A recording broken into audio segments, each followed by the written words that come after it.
आज की इस वीडियो में मैं उन लोगों के लिए उपाय लेकर आई हूँ जो लोग बहुत परेशान रहते हैं अपनी जॉब के लिए।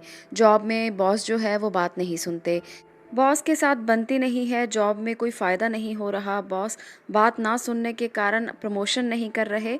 तो बहुत सारी ऐसी परेशानियां जॉब करने वाले व्यक्तियों को लगी रहती हैं। ऐसे में कलीग्स जो हैं वो साथ नहीं देते। तो अगर आपको भी ये परेशानी है, आपके जॉब में भी परेशानियां आ रही हैं, तो आपको ये उपाय करने की ज़रूरत होगी। ये जो उपाय आज मैं यहाँ पर बताऊँगी, ये महिलाएं भी कर सकती हैं जिनके पति उनकी बात नहीं सुनते, या कोई भी व्यक्ति जो आसपास है, आप उनको बात सुनाना चाहते हैं, वो आपकी बात नहीं सुनते, आप इस बात से बहुत परेशान रहते हैं। ये देखिए, ये जो उपाय है कॉमन, आपने बार बार इस्तेमाल नहीं करना। ये उसी व्यक्ति के ऊपर प्रभावी हो सकता है जो व्यक्ति आपके ऊपर अपना बहुत बड़ा प्रभाव छोड़ रहा हो। इसका मतलब ये है कि अगर कोई व्यक्ति आपके जीवन में बहुत इम्पॉर्टेंट है और आपको उसको बहुत बड़ा काम करवाना है उससे, कोई आपके पति हैं जो आपके पास हमेशा रहते हैं पर आपकी बात वो कभी नहीं सुनते, उसके लिए भी किया जा सकता है। वो इम्पॉर्टेंट व्यक्ति जो आपके जीवन पर प्रभाव डाल रहा हो, सिर्फ उसी पे इस्तेमाल करें। हर कोई जाते आते व्यक्ति पर इसको इस्तेमाल करने की कोशिश ना करें, इससे इसके प्रभाव कम हो जाएंगे। चलिए, आज पदार्थ तंत्र में से जो उपाय मैं आपके लिए ढूंढ कर लाई हूँ, जो पौधा आपके लिए ढूंढ कर लाई हूँ, उसका नाम है भृंगराज। भृंगराज का नाम आपने सुना होगा। इसके बहुत सारे नाम होते हैं। कोई लोग इसे भंगेरा कहते हैं, भंगरैया कहते हैं, भांगरा या मार्कोव भी कहा जाता है। तो बहुत सारे इसके नाम हैं। स्वाद में थोड़ा कड़वाहट होती है इसकी जड़ और पत्ते को मुंह में रखने से साधना के समान इसको बोला जाता है, क्योंकि ये जो भृंगराज का पौधा है, ये बहुत सारी आयुर्वेदिक मेडिसिन में भी इस्तेमाल होता है। भृंगराज का तेल अगर सर पे लगा लिया जाए, इसकी मालिश की जाए, तो बाल भी काले होने लगते हैं और किसी को वशीभूत करने के लिए इसमें अद्भुत क्षमता होती है। इसके अद्भुत फायदे देखे जाते हैं। भृंगराज को वशीकरण की साधना के लिए इसीलिए इस्तेमाल किया जाता है। जो पौधा है ये बहुत कॉमन पौधा है, आपको आराम से कहीं ना कहीं से मिल जाएगा। अगर नहीं मिलता है तो किसी नर्सरी से आप पता कर सकते हैं। 50 रुपए की कीमत में ये पौधा आपको आराम से मिल जाएगा। तो आपके लिए बहुत मुश्किल काम नहीं है। अगर आपको नर्सरी से नहीं मिलता है तो कहीं से आप ढूंढिए। और आपको क्या करना है, यहाँ पर मैं आपको प्रयोग बता देती हूँ, आप इसे नोट कर सकते हैं या वीडियो को पॉज करके भी आप इसको देख सकते हैं कि मैं क्या बता रही हूँ।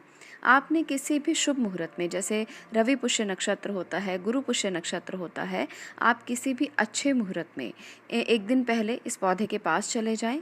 इसकी धूप दीप करें। जैसे भी आप छोटा सा कोई रिचुअल कर सकते हैं, वैसे ही इसकी पूजा करें वहाँ पर, और इसे न्योता देकर आएं कि आप हमारे साथ चलें और हमारे घर पर पहुंचकर जो भी काम मैं आपसे करवाना चाहती हूँ या करवाना चाहता हूँ, आप उसे संपन्न करने में मदद करें। तो इस तरह से आप इसको न्योता दें, इनवाइट करें, और अगले दिन जाकर आप इसकी जड़ को अपने घर पर ले आएं। अगर आप पौधा लेकर आ सकते हैं तो पौधा भी ला सकते हैं। छोटा सा पौधा आप देख लें, कहीं भी नर्सरी से लाना चाहते हैं तो भी इसी तरह से करें। एक दिन पहले जाएं, न्योता दे आएं और अगले दिन आप उसे खरीद कर चाहे ले आएं। तो ऐसा करने से जो पौधा है वो आपके घर में बहुत सम्मान के साथ आएगा, प्यार के साथ आएगा। अगर आप नर्सरी में इस तरह से पूजा पाठ का कोई रिचुअल नहीं कर सकते हैं तो आप इस पौधे को खरीद कर घर में एक दिन पहले लाकर रख लें और घर पर बैठकर इसका पूजा पाठ अच्छे से कर लें, और आप इन्हें इनवाइट करके अपने घर के अंदर शिफ्ट कर दें। तो ऐसा करने से भी आप लोगों को प्रभाव मिलेगा। अब आपने क्या करना है कि रवि पुष्य नक्षत्र के दिन आप इसकी पूजा पाठ फिर से करें और इसकी जो भी जड़ है, जड़ को आप अपने मुंह में रख लें। जड़ के हिस्से भी कर सकते हैं आप, और एक छोटा सा हिस्सा आप अपने मुंह में रखकर आपने जिस किसी काम के लिए जाना है, आप उस काम पर जाते हुए इसे अपने मुंह में रखकर चले जाएं। देखिए, पत्ते रखने से भी उतना ही प्रभाव मिलता है, परंतु जड़ रखने से कुछ ज़्यादा प्रभाव देखा गया है। तो इसलिए आपने जड़ को मुंह में रखकर जाना है, और जिस किसी व्यक्ति के पास आप जाएंगे वो धीरे धीरे आपकी बात को मानना शुरू कर देगा, आपकी बात को सुनना शुरू कर देगा। इतना तो आसान नहीं है कि एक बार में ही आपका काम हो जाएगा। आपको इसको रोज़ाना करना है, पर आपको रोज़ाना करते हुए एक बात का ये भी ध्यान रखें कि सिर्फ उसी व्यक्ति के लिए ही आप ये उपाय करें जिसके लिए कर रहे हैं। आप आज किसी और के लिए, कल किसी और के लिए, परसों किसी और के लिए करेंगे तो उसके इफ़ेक्ट्स बहुत कम हो जाएंगे। एक बार में अगर ये प्रयोग कर रहे हैं तो पहले उस व्यक्ति के ऊपर ही करें जिससे आप कोई काम करवाना चाहते हैं और आपका काम नहीं कर रहा है। आपका काम भी जेन्युइन होना चाहिए। देखिए, गलत तरीके से किसी को मनाने के लिए आप इस तरह के प्रयोग करेंगे तो उसका इफ़ेक्ट जो है वो आप पर भी हो सकता है। ये पौधा बहुत ही पवित्र पौधा है। इसे भृंगराज का पौधा कहा जाता है। बहुत सारे चीज़ों में, बहुत सारी तंत्र साधनाओं में इसका इस्तेमाल होता है। पर अगर आप इसका इस्तेमाल गलत तरीके से करेंगे तो वो इसका सम्मान नहीं बल्कि इसका तिरस्कार हो जाएगा। तो आपको इस बात को ध्यान में रखना है कि जिस पवित्र पौधे को आप इस्तेमाल कर रहे हैं उसका तिरस्कार नहीं होना चाहिए। किसी भी ऐसे व्यक्ति को जिसे आप अपना विरोधी मानते हो, किसी भी ऐसे व्यक्ति को जिसे आप अपना शत्रु मानते हो, उसे अपने वश में करने की कोशिश ना करें। ये उस पर बिल्कुल भी प्रभावी नहीं होता है।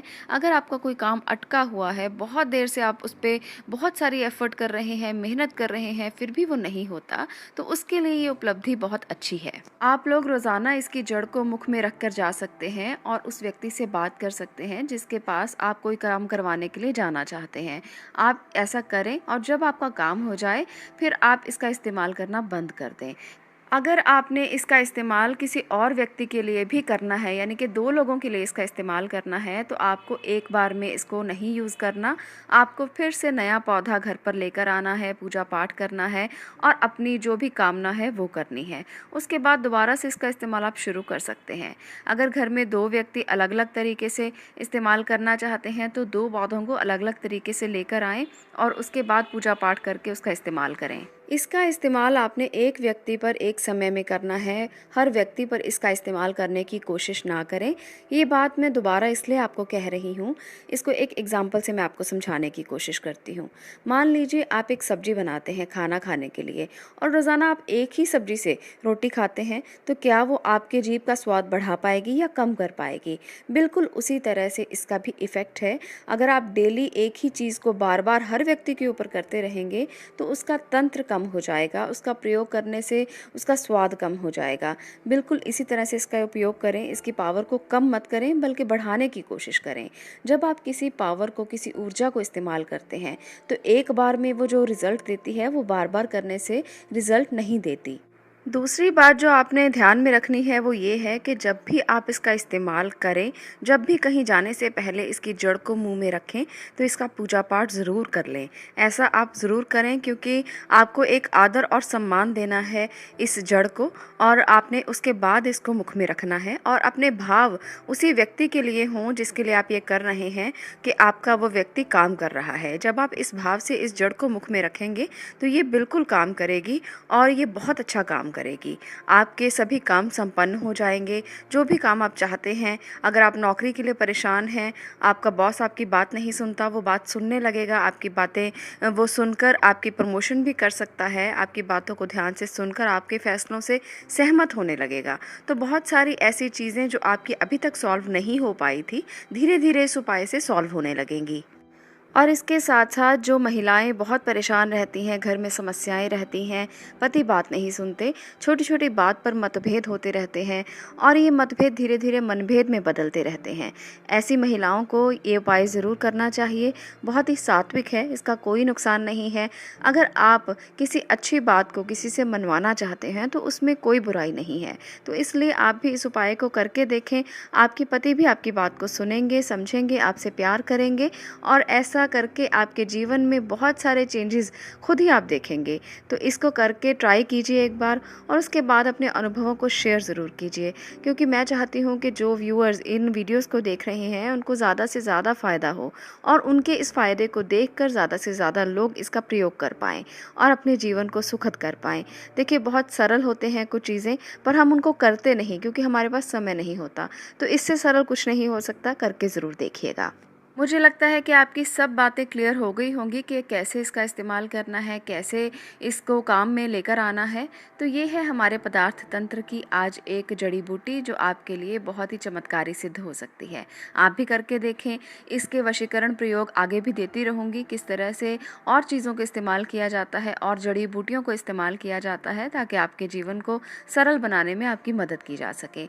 अगर आपको ये वीडियो पसंद आई हो तो इसे लाइक ज़रूर कर दें, शेयर ज़रूर करें ताकि बाकी लोग भी फ़ायदा ले सकें और इसके साथ साथ चैनल को सब्सक्राइब करें। आपका इस वीडियो को देखने के लिए धन्यवाद।